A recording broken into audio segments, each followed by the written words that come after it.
Yep. Alright, so what you'll see now is a good property of a G-Turbo. This is where that comes in. We're under 2000 RPM, 70 km per hour. We're going to get uphill here now. You see I start to roll onto the throttle. Where the turbo comes in. There we go, full boost. Watch the speeder. Full power, 3000, 3500, 4000 RPM, all the way.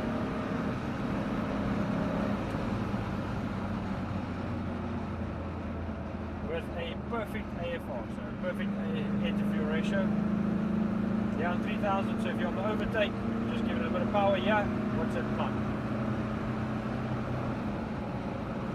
So there. So now with the guys towing boats, just cruising on the highway, this is where the turbo makes its peak power. Between about 2300 RPM to about 3500 RPM. That's our above 950, 980 Newton. So we're always in that power band up top there. So this is where we're cruising, looking at about 10% throttle over here. Now if you want to just hit on the overtake, you just roll onto the throttle, watch the speedo climb, boost coming, and she just keeps on going. Difference. Proper hardware, proper tuning, proper workmanship. This is what gets the work done.